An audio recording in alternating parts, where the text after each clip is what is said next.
السلام علیکم ملګرو، زه یم ابرار او تاسو ګورئ ابرار خان یوټیوب چینل او پیج. ملګرو، یو وخت چې پاکستان په ټیم کې به یو یا دوه پښتانه لوبغاړي لوبېدل. اوس الحمدلله د پاکستان په لوبډله کې تقریبا ټول لوبغاړي پښتانه دي. آیا تاسو ته پته شته پاکستان کرکټ ټیم چې د ورلد کپ لپاره کوم سکواډ اعلان کړی دی؟ نو پرې کې څومره پښتانه لوبغاړي شامل دي؟ تاسو به هم حیران شئ. پاکستان کرکټ ټیم یا پټان کرکټ ټیم. د پاکستان کرکټ ټیم د ورلد کپ په سکواډ کې د پاکستان په کرکټ ټیم کې په اوس وخت کې څومره پښتانه لوبغاړي شامل دي او د دې تعلق د کوم سره دی چې تاسو واورئ، تاسو به هم حیران شئ چې پاکستان ټیم خو ټول پښتون دی.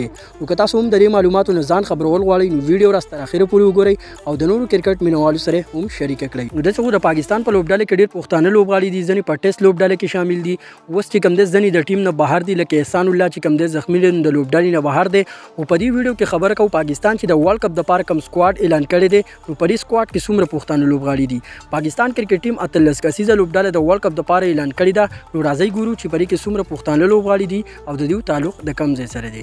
نو پاکستان کرکټ ټیم چې ورلد کپ د لپاره کوم سکواډ اعلان کړی دی، نو پرې کې دا 13 لوبغاړي شامل دي. تاسو ته پته ده بابر اعظم، شاداب خان، فخر زمان، امام الحق، عبدالله شفیق، محمد رضوان، سعود شکیل، افتخار احمد، سلمان علی آغا، محمد نواز، اسامه امیر، حارث رؤوف، حسن علی، شاهین افریدی، محمد وسیم جونیئر، محمد حارث، ابرار احمد او زمان خان. نو خره سکواډ تاسو پر اسکرین باندې ښکاري. اول پښتون پکې لري شاداب خان چې شاداب خان ته نیازه پښتون ویل شي.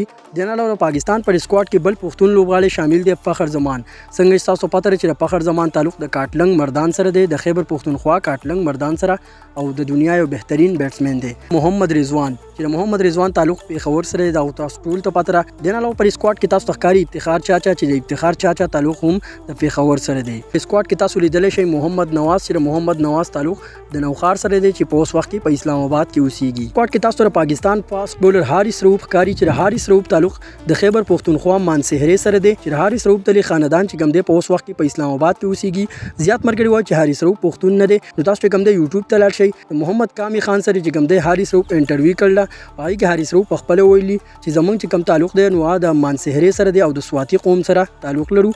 نو حارث رؤوف ته پکې هم پښتون دی. ورپسې د شاهین افریدي، څنګه تاسو پته لرئ چې شاهین افریدي تعلق د خیبر پښتونخوا لنډي کوتل سره دی. ورپسې په دې سکواډ کې بل پښتون لوبغاړي شامل دي، محمد وسیم جونیئر یعنی محمد وسیم وزیر چې تعلق یې د وزیرستان سره دی.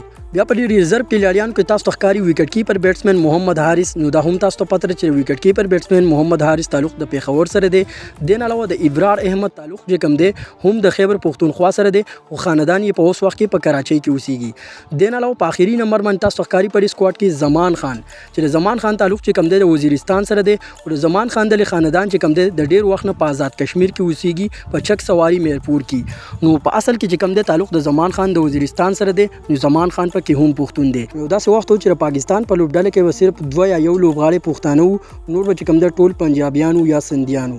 نو اوس چې کوم دی الحمدلله دغه تاسو لیدلی شئ چې پښتنو په کرکټ کې ډېر پرمختګ کړی دی، چې پاکستان په 13 لوبغاړو کې 11 لوبغاړي پښتانه دي. تاسو په دې لوبغاړو کې د خوښې او فیورټ لوبغاړي کوم یو دی په کومنټ سیکشن کې نوم ضروري ولیکئ. تاسو د کوم ځای نه زموږ دا ویډیو وکړه په کومنټ سیکشن کې راته خپل کلی علاقې نوم ضروري ولیکئ. میلاویږو په بلې ویډیو کې. د الله په امان.